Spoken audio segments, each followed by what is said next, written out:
Okay, what I'd like to do now is talk you through an example of how we might write in a way that analyses, evaluates, synthesises, corroborates. How do you bring all of these ideas together, especially when you're dealing with perhaps a written source?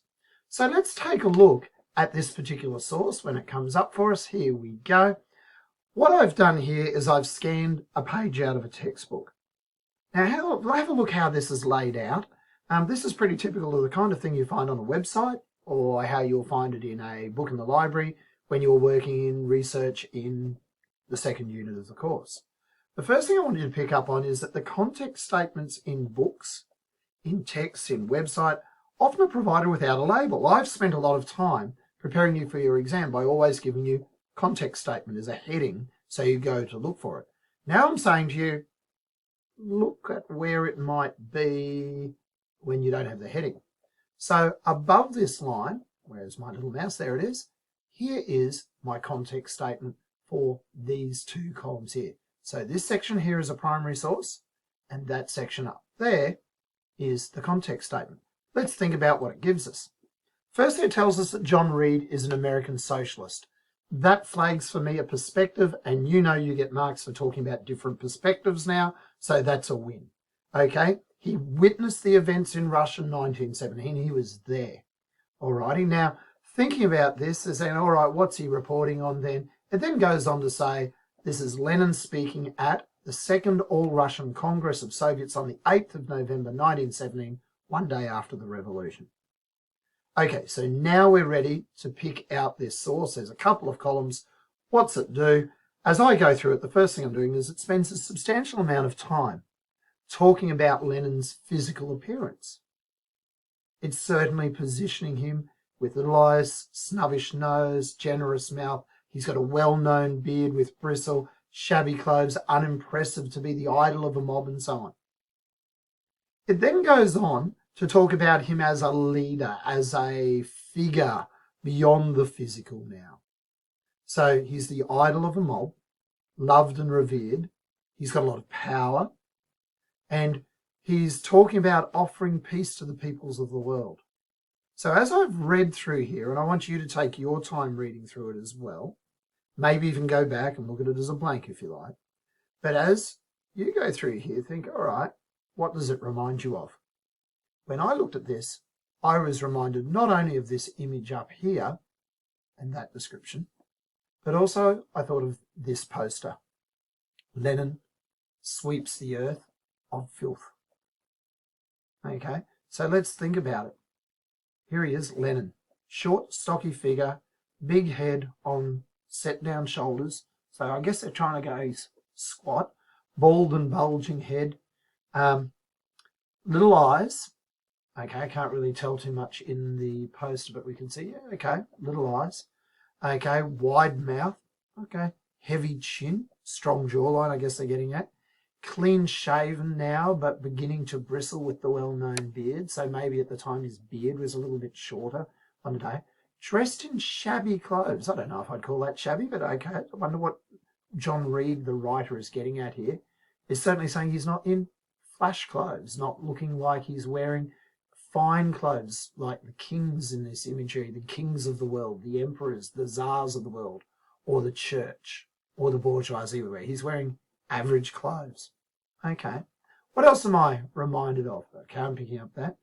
Power. I've got this idea of this green. He's the idol of the mob, loved and revered, offering peace to all the peoples of the countries of the world. In this case, I was sort of thinking along the lines of power represented by this broom, a red broom. When I think red, I'm thinking Red Revolution, Bolshevik. So this is now Lenin standing like some idol, some sort of god type image, astride the globe like a colossus, a giant among normal people. He's certainly bigger than a king and a czar and a bourgeoisie or a capitalist. And he's certainly bigger than the religious figures. He's a giant among men, sweeping the globe with revolution, power, revolutionary power. Okay, I can connect those ideas in my mind. I hope you can too. And then this idea of we offer to the peace to the peoples of all belligerent countries is talking about offering peace to all the peoples of the world war. And here we have Lenin standing on the globe again. So it's global Marxism, international Marxism, Bolshevism, communism. So in my mind, I can see a connection between John Reed's extract and this famous poster. I can also see a connection to the Lenin icon that I've been using in the corner. So I've got enough here that I could say this source here is supported by that source there. And when I can see one source supporting another, I'm talking corroboration. When one source supports another source, we're saying that source corroborates it. Source A is corroborated by source B. If source B supports the ideas in source A, source B corroborates source A. I hope I said those letters in the right direction. So let's now pick on that. Or pick this apart a bit more. So I think what I'm getting out of John Reed's source mainly is evidence of what Lenin looked like in appearance, and I'm getting evidence of a perspective of Lenin held by the socialists, the Bolsheviks, and the Marxists. In appearance, why would John Reed be making a big deal of this? I think he's wanting to say that the Bolsheviks, Lenin, they're working people, grounded and connected, okay? These are not above their station in life. Lenin is one of the people. He is one of us. So when John Reed is saying that he's dressed in shabby clothes, he's saying he's one of us. By saying his trousers are too long for him, just like you would wear. Just like if you didn't have a lot of money, you're sort of getting a hand-me-down clothes or something. He's unimpressive. He doesn't stand out in the crowd. He's connected. He's one of us. They're not saying this to put him down. They're saying it so we can connect. John Reed wants us to connect to Lenin. And here he is again. We've seen that worker's cap before. When I find my mouse again, here we go. We've seen this worker's cap before lying on the ground in the Tsar of all Russia's cartoon near the bearskin rug on the floor. We've seen that kind of imagery in the footage that we've watched related to the Bloody Sunday films and so on. We've seen these are nothing special, these clothes, what people. He's the street sweeper in a way. Okay, so the Bolsheviks, John Reed, are trying to portray Lenin as one of the people. It's a perspective now. But at the same time, he is special. And this is a bit of genius in there. He's one of the people, but both of them say he's the idol of the mob. He's like a rock star, a rock idol, a music idol, a pop idol. He's an idol. He's the star. The poster has him sort of like an idol. We can use idol in a religious sense. A giant. And I suspect John Reed probably is using it in a religious sense, to be honest. And that then gets me thinking about the sacrifice of all Russia. He's a giant in this poster, standing heroically larger than life on the globe. He's a colossus. The Colossus of Rhodes was his famous wonder of the world, a giant standing astride the globe. And that's an image then of power. And we have that word power coming up here in John Reed's again. So I can find ways of synthesizing, bringing these two together if I wanted to talk about them. Both images are, in a sense, forms of propaganda. And I think that's important to mention. And the nature of the source is its propaganda. So how would we write about it? We'd want to pick up on this corroboration, where one source supports the other. That's part of our evaluation. And we want to use some synthesis skills as we analyse. So here's what I've done. Take a moment if you like to hit pause here. I don't know if this is a great paragraph where I'm talking about the sources and so forth, but you might want to hit pause, and I'm going to work through the key elements of it that I've got in that white box at the top. So hit pause for a moment. All right, so let's pick it apart.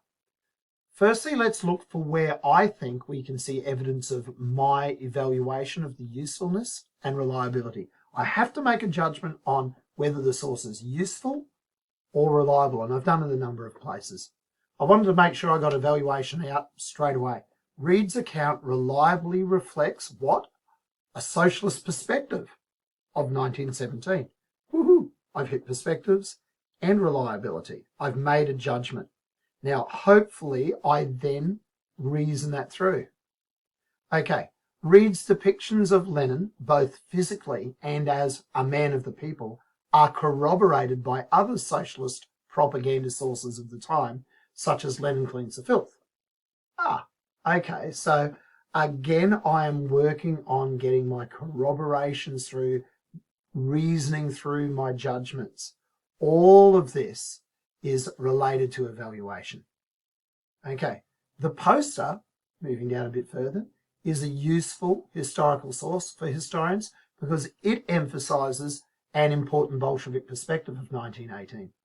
So I'm trying to constantly make judgments on reliability and usefulness. I've hit the words perspective a number of times. You can see where I've done it twice, and there's a third occasion. Far from, we like to have different perspectives, far from a contrary Tsarist point of view during the Civil War, the sources point out Lenin could be both a revolutionary Colossus, blah, blah, blah. Okay, so I've got two perspectives I can see in those sources, and then I contrast it with a third from my own knowledge. Analysis now. We're talking about the nature of the source. I make a point of saying it's propaganda. I then start to look at the main imagery, in this case of the poster. It portrays him as a giant sweeping the globe with a red broom of Bolshevik revolutionary power. Now, it's interesting. I want to be discerning. Do I want to say he's standing on a globe and we can see these countries and you can't see the poles because his body obscures it? Or I don't necessarily want to be talking about the capitalist grabbing at his bag of money as he's swept from the earth, or that this is the Russian Orthodox Church. I don't really want to just throw it all in here.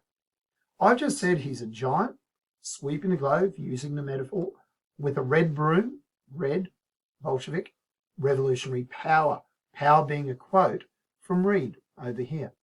It ensures that he remains depicted connected to the working class in a shabby, quote, and unimpressive, quote, clothing. Again, making sure I'm using the words from Reid, even if I do have a little bit of a typo in there.